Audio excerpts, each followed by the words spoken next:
The Uttarakhand Assembly, after detailed discussions, has now officially passed the Uniform Civil Code. It's now a reality in the state of Uttarakhand, the first state to go ahead and implement UCC. So now history being made in the state of Uttarakhand after a discussion. Remember that the bill was tabled yesterday by Chief Minister Pushkar Singh Dhami, and now after detailed discussions, it's been passed by the state assembly. So UCC becoming a reality for the first time, and the first state to do it is in the state of Uttarakhand. We've been getting you details also of what kind of provisions come into effect here, but the Chief Minister has repeatedly been saying that this is history that's been created on UCC in Uttarakhand. Let's cut across to the Chief Minister's reaction. देवभूमि उत्तराखंड को इसका सौभाग्य मिला, और जिस प्रकार से भारत एक हमारा बहुत बड़ा देश है, अन्य बहुत बड़े प्रदेश हैं, लेकिन ये अवसर हमारे राज्य को मिला और हम सब गौरवान्वित हैं कि ये मौका हम सबको एक इतिहास लिखने का और देवभूमि से देश को दिशा देने का अवसर इस सदन के प्रत्येक सदस्य को आज उत्तराखंड की देवतुल्य जनता का प्रतिनिधि होने के कारण मिला। और मैंने पहले ही कहा कि ये सामान्य विधेयक नहीं है, बल्कि एक भारत की एकात्मकता का सूत्र है। हमारे संविधान शिल्पियों ने जिस अवधारणा के साथ हमारा संविधान बनाया था, देवभूमि उत्तराखंड से आज वही अवधारणा साकार रूप लेने जा रही है, धरातल पर उतरने जा रही है और समूचे देश को एक अपेक्षा के साथ कि हम इस दिशा में आगे बढ़ रहे हैं, देश के अन्य राज्य भी इस दिशा में आगे बढ़ें। Okay, I'm going to cut across to my colleague Ashutosh Mishra, who's reporting right now from Dehradun, where celebrations have broken out. ढोल नगाड़ों की ओर लिए चलते हैं, जहां पर जश्न चल रहा है, नाच गाना, महिलाएं पुरुष बड़ी संख्या में, और वो सब यहाँ इकट्ठा हुए थे कि जैसे कानून पास होगा उसके तुरंत बाद मिठाइयां बांटी जाएंगी। और इसीलिए आप देख रहे हैं कि जो है मुकुट से लेकर के पगड़ी, माला, गमछा सब कुछ लेकर के यहाँ पर आया गया। और सड़कों पर आप समझिए पहले लोग कम थे, लेकिन जैसे जैसे शाम मुझे लगा कि आज वोटिंग होगी, उसके बाद यहाँ संख्या बढ़ने लगी, और उसमें भी ज्यादातर संख्या जो है वो महिलाओं की। ठीक इस तरफ विधानसभा, जहां पर आज उत्तराखंड ने इतिहास रचा है। मैं देहरादून में हूँ, ठीक विधानसभा के बाहर, ये विधानसभा है, और उसी जगह पर हूँ विधानसभा में जहां अंदर कानून पास हो रहा था। और जैसे ही वो नारेबाजी के साथ जय श्री राम का उद्घोष हुआ और ये प्रस्ताव उसके बाद पारित हुआ, तुरंत मैं बाहर आया ये दिखाने के लिए कि कैसे यहाँ पर आज कम से कम किसी सेलिब्रेशन से कम मौका नहीं है। Anjana. Okay, so that's Ashutosh reporting for us from Dehradun, where he's showing us a sense of the celebrations. BJP leaders celebrating the fact that a common law now on marriage, on divorce, on property, on inheritance has now passed the assembly test in Uttarakhand. It was expected that it would sail through easily, and that's exactly what's happened. And that makes Uttarakhand the very first state to go ahead and implement UCC. It's led to a lot of speculation that perhaps many other states will now follow suit, that many other BJP-ruled states in particular will now start their conversation, start pushing forward, steamrolling ahead with their plans to introduce UCC. And considering that it's something that's also mentioned in the BJP manifesto, is this now going to set the ball rolling for a nationwide UCC as well? Something for which there have been multiple indications. A committee has also been set up. Of course, if you talk about the Uniform Civil Code as well, that has been passed in the Assembly, and you see those images also on your screens of the moment that it was passed in the Assembly. Let's cut across once again to Ashutosh Mishra for live inputs.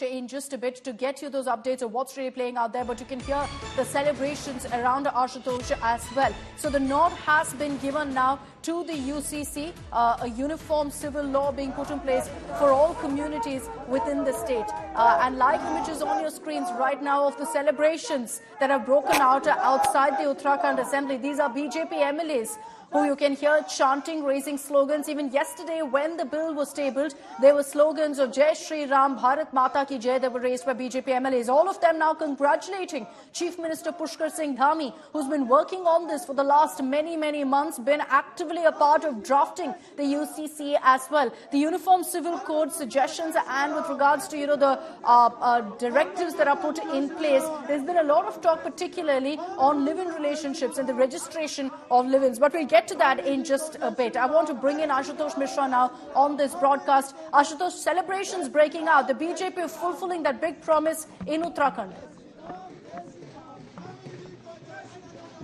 Well, the Uttarakhand has created history, and while I'll cut you to these live shots of this celebration right outside the assembly, Arvind Pandey, one of the BJP MLA from Uttarakhand, is joining me here in the broadcast. कितना बड़ा दिन उत्तराखंड के लिए, और क्या ये माने कि जैसे आप हमेशा कहते हैं कि यहाँ से नदी पूरे देश को पानी देता है, तो यहाँ का कानून भी पूरे देश के लिए एक मिसाल बनेगा। आपको लग रहा है वो दिन आज है? हो चुकी थी पीर, अब सुरह निकलनी चाहिए। इसे हिमालय से नई गंगा निकलनी चाहिए। हंगामा खड़ा करना मेरा मकसद नहीं, मेरी कोशिश है हालात बदलने चाहिए। इसी कड़ी में बाबा भीमराव अम्बेडकर जी ने जो सपना देखा था और जो संविधान बनाया था, उसको आज तक की सरकारों ने नहीं किया।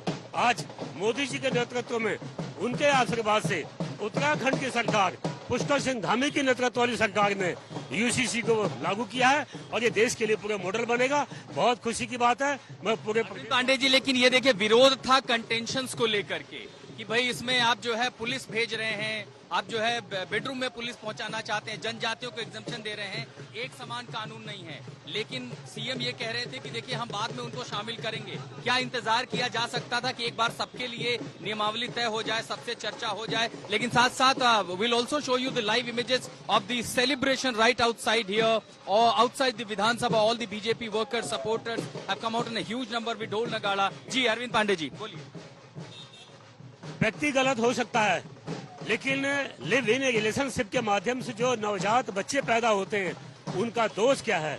उनको सही में कानून में उनको सम्मान देना क्या गलत है? इसको भारतीय जनता पार्टी ने किया, जो अपने आप में ऐतिहासिक कदम। एक रिफॉर्म के तौर पर देखा जाएगा और पूरे देश के लिए ब्लूप्रिंट बनेगा। बिल्कुल, पूरे देश के लिए एक मॉडल है। और मैं तो चाहता हूँ, सुप्रीम कोर्ट का भी आदेश है कि यूसीसी पूरे स्टेट, कोई सा भी स्टेट हो, लागू कर सकती है। उसी कड़ी में उत्तराखंड ने काम किया है, बधाई की पात्र है। Arvind Pandey, and meanwhile, all these MLAs have, of course, since the session is now signed, they all have started walking out. But here, the number of the supporters, the BJP workers are increasing with Dhol Nagar. In fact, there is also celebration planned at the BJP headquarters where the Chief Minister himself will join. And it has been really a 2 days long session. Everyone deliberated from the opposition, from the ruling party, from the independent MLA. Several issues where they had their own apprehensions. All issues were raised. Everything was discussed, deliberated. But at large, with a thumping majority, with the slogan of Jai Shri Ram, the bill has been passed by Uttarakhand Assembly. And remember, several BJP ruled states have been saying that we are keeping a very close eye on this bill and how it is going to be implemented. And since Uttarakhand has already made an example, the history has created, it will also give a blueprint to the other states, especially the BJP ruled states, where they are also planning to bring uniform civil code. And remember, this is just on the edge of the Lok Sabha election. Of course, the opposition, the OSC and several other Muslim organizations have also been raising issue that how on the edge of the elections such kind of bill is being passed. But clearly, of course, this is going to give edge to the BJP when they'll go to people. Remember, from Jan Sangh, the agenda that they have been saying that Article 370 needs to go and uniform civil code needs to come. So this was two such examples that they were going to go with the people and they'll set an example. Can you give us a sense, Ashutosh, of what really the voting was like in the assembly? Were all the opposition parties also on board on UCC? Well, it was a thumping majority because it was a voice vote when the speaker asked those who are in support, or mostly people, of course, from the treasury benches, everyone came in support. We hardly been able to see a no from that because remember the opposition, they did not boycott. They had apprehension. They said send it to select committee. There was voting on the select committee agenda which was proposed by the opposition that they wanted to send it to the select committee and have a deliberation at least for a month and then bring it to. There was no opposition to the Uniform Civil Code bill.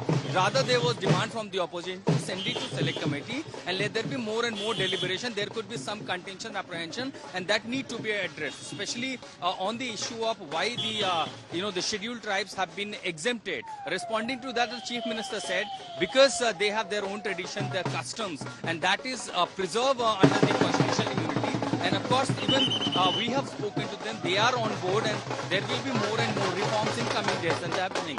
But meanwhile, you see Dhol Nagara, everything here, BJP workers, supporters, right at the main gate of Uttarakhand Assembly, Vidhan Sabha, which has created history today, passing uniform civil code. So there was no resistance, there was no opposition to the bill at large. But in fact, on the first day, in fact, yesterday, when the session started, the opposition MLAs, including the independents, they did protest and wanted time to speak on the other critical issues of the state. But at large, with the thumping majority, the bill has been passed from Uttarakhand Assembly.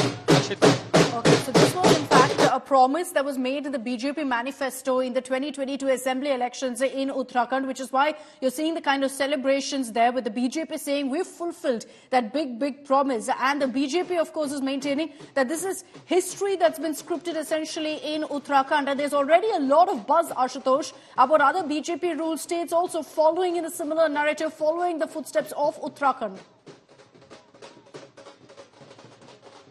And especially Gujarat and Assam, these two chief ministers have already said that we are keeping very close eye on these the bill, especially, and also how it is going to be implemented. And clearly, the BJP ruled state will take a cue from Uttarakhand, and the bill those have been brought. Remember, this 182-page draft with several volumes that consist nearly more than 700 pages. So everything will be studied by. In fact, I was speaking to Kishore Upadhyay, the Tehri MLA, said several states have already approached us, and we are providing them all the volumes, details, 182 pages of the total draft. They'll study it, and accordingly, looking at their demographic structure and the... Okay. Ashutosh, we're going to come back to you. We're cutting across live to the Uttarakhand Chief Minister.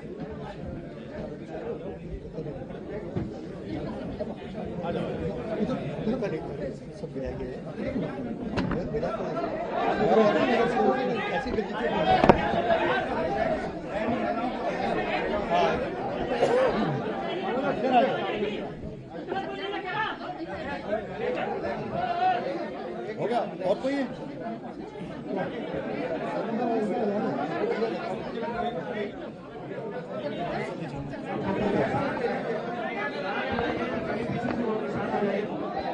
Right now, off Uttarakhand Chief Minister Pushkar Singh Dhami is expected to start speaking any moment now. A big moment for the Chief Minister. He's been talking about this being a historic moment for the people of Uttarakhand and that they've fulfilled a promise made to the people of the state.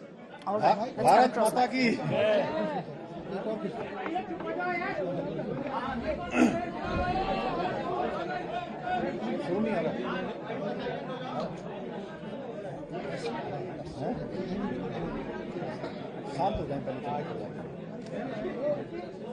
कृपया एक बार शांत हो जाए तो बातचीत शुरू करें please इधर से थोड़ा शांत हो जाए थोड़ा प्लीज सबसे पहले तो मैं अपने मीडिया के सभी मित्रों का सबका दिल से धन्यवाद करता हूं कि आप सब लोगों ने लगातार जिस दिन से हम समान नागरिक संहिता कानून को बनाने के लिए जिस दिन हमने संकल्प लिया था वो संकल्प था वो दिन संकल्प लेने का दिन था 12 फरवरी 2022 और तब से लेकर आज जब ये विधेयक के रूप में पारित हो गया है विधेयक बन गया है आप सब लोगों का आप सबका बहुत प्रेम बहुत सहयोग और इसको जन जन तक पहुंचाने का काम उत्तराखंड के अंदर आप सब लोगों के माध्यम से हुआ है। आज का ये दिन उत्तराखंड के लिए बहुत विशेष दिन है। आज देवभूमि के अंदर देवभूमि की इस विधानसभा ने आज ये विशेष विधेयक जिसकी लंबे समय से देश के अंदर लगातार लोगों को प्रतीक्षा थी, लगातार जिसकी मांग उठती रही थी, जो बरसों बरसों का इंतजार था, वो देवभूमि उत्तराखंड के अंदर इसकी शुरुआत हुई है और विधानसभा के अंदर आज इसको पारित किया गया है। इसके लिए मैं उत्तराखंड विधानसभा के सभी सदस्यों का, सभी अपने सहयोगियों का धन्यवाद करता हूं और विशेष रूप से उत्तराखंड की देवतुल्य जनता का धन्यवाद करना चाहता हूं कि उनके कारण से ही, उनके आशीर्वाद से ही, उनके समर्थन से ही और उन्होंने जो हमको सरकार में आने का मौका दिया उसके कारण से ही आज हम ये कानून बना पाए। समान नागरिक संहिता का जो एक्ट है, जो विधेयक है, उसको हम पारित कर पाए। इसके साथ साथ मैं हमारे देश के यशस्वी प्रधानमंत्री आदरणीय नरेंद्र मोदी जी का भी धन्यवाद करना चाहता हूं कि उनकी प्रेरणा से, उनके मार्गदर्शन में हमको आज ये विधेयक राज्य की विधानसभा में पारित करने का अवसर मिला और उनके मार्गदर्शन में हमने काम किया। हमको उन्हीं से प्रेरणा मिली। एक भारत श्रेष्ठ भारत का जो उनका संकल्प है, उसी संकल्प को अपनी प्रेरणा मानते हुए हम आगे बढ़े और आज इसको विधेयक के रूप में हम प्रेरित कर पाए। आदरणीय प्रधानमंत्री जी के मार्गदर्शन में उत्तराखंड में समान नागरिक संहिता का जो अवसर है, क्योंकि चुनाव के वक्त आदरणीय प्रधानमंत्री जी भी यहाँ आए थे, उन्होंने भी हमारे, जब हमने इस बात को रखा था, हमारी पार्टी ने रखा था, उन्हीं के मार्गदर्शन में रखा था।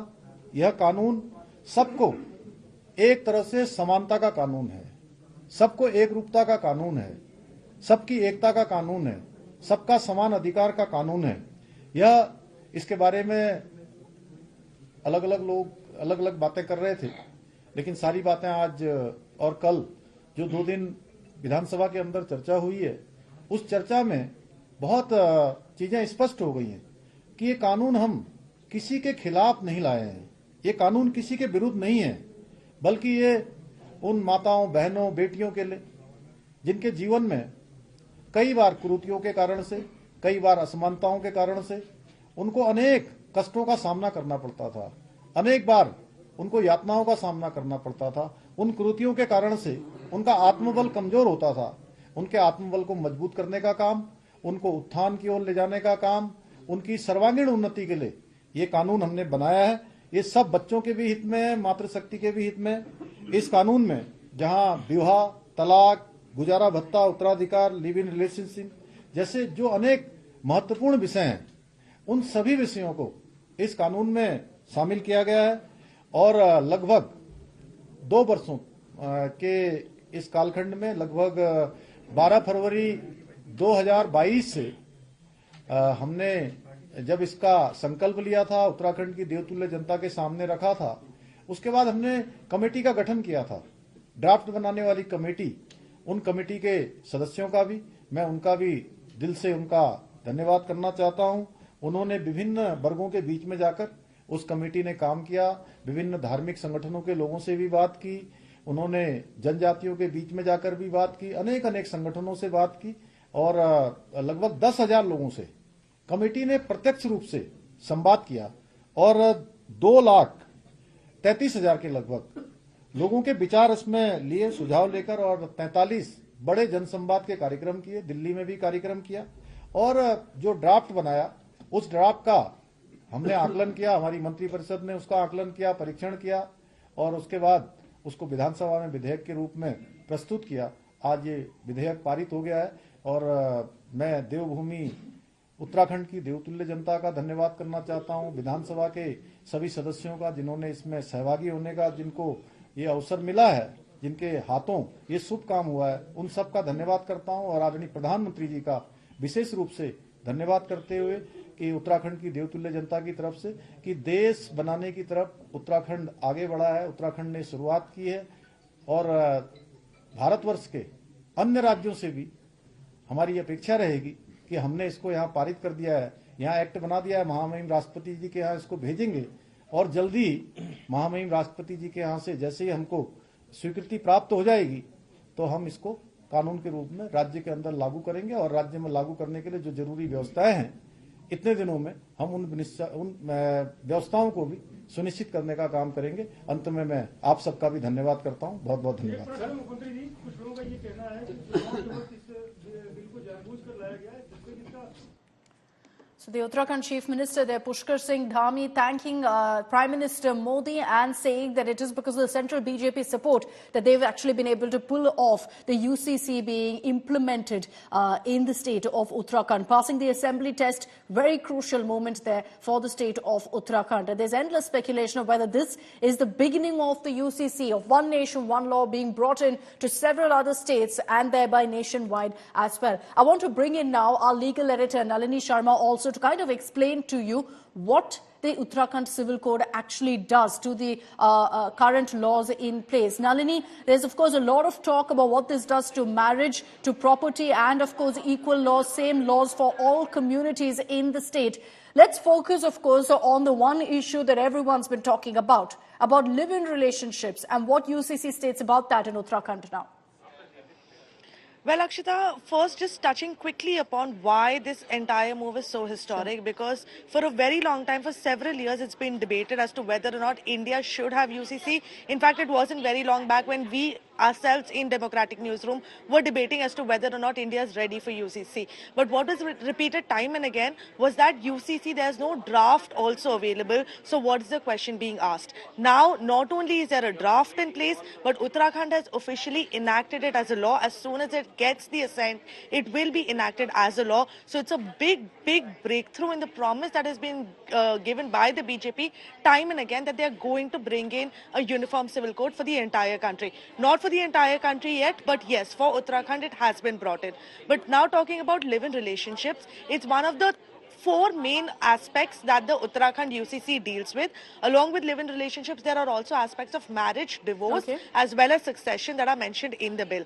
There are some very stringent measures that have been put in place regarding live-in relationships, where any couple who is entering into a live-in relationship in Uttarakhand will have to get it registered with the local authorities. In fact, the records are also going to happen with, be with the police, and not just when they are entering into a live-in relationship. Even if a couple is planning to break up or move out of a living arrangement like that, they still have to inform the authorities and get all the paperwork in order. And that's what there's been a lot of discussion about whether that's a good thing or whether it's too much invasion into one's privacy, one's personal life. Thanks very much, Nalini, for joining us with all of those details. UCC now officially a reality in the state of Uttarakhand. Celebrations by BJP workers, as I said, that they fulfilled their promise of ensuring a civil code, one common law for the people of Uttarakhand.